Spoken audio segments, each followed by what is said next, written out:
সবাইকে আমন্ত্রণ জানাচ্ছি বিডি লাইভ 24 নিউজে। পবিত্র মাহে রমজান উপলক্ষে আলোচনা, দোয়া ও ইফতার মাহফিল। গত 7 মার্চ 2025 রোজ শুক্রবার বিকাল 4 ঘটিকায় জালালাবাদ ভবন 3 তলায় সোনার বাংলা অ্যাসোসিয়েশনের উদ্যোগে দোয়া ও ইফতার মাহফিলের অনুষ্ঠিত হয়।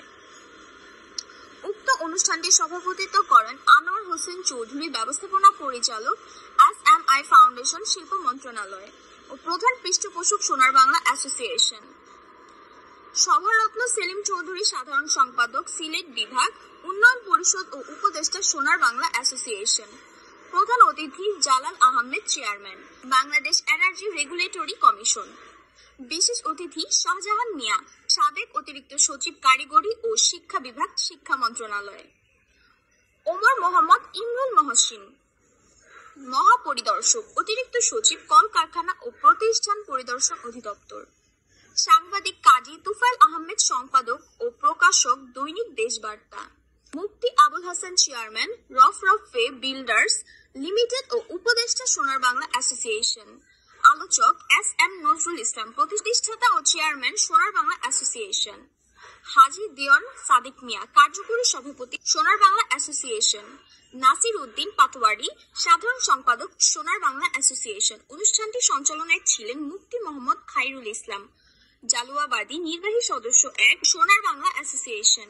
প্রতি বছর ন্যায় এবারও ইফতার ও দোয়া মাহফিলের আয়োজনের প্রতিবেদনটি বিডি লাইভ 24 নিউজের রিপনের ক্যামেরায় বলেন। তাদের বক্তব্য শুনবো, সে বক্তব্য শুনে আমরা সামনের দিকে পথ অগ্রসর হব। তারপর আমি দুটো কথা বলবো। সম্মানিত সুধী, 21/12/2021 সোনার বাংলা অ্যাসোসিয়েশন আপনাদেরকে নিয়ে প্রতিষ্ঠিত করেছিলাম। আপনাদের সবার প্রচেষ্টার শ্রম, ঘাম, অর্থ সহযোগিতায় সোনার বাংলা অ্যাসোসিয়েশন আমরা এতটুকু এগোতে পেরেছি। এজন্য সবাইকে ধন্যবাদ জ্ঞাপন করছি। পাশাপাশি আমি একটা কথা বলতে চাই, আজকে যিনি এই অনুষ্ঠানের সম্মানিত সভাপতি, উনি বাংলাদেশের পরিচিত মুখ, ওনাকে সবাই চিনেন।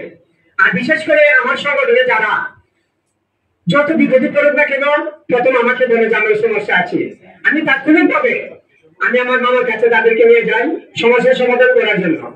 মামার সমস্যার সমাধান না করতে পারলেও উনি তাড়াতাড়ি দায়িত্ব নিয়ে কিভাবে সমস্যাটা সমাধান করা যায় সে বুদ্ধিতে দিয়ে দেয়।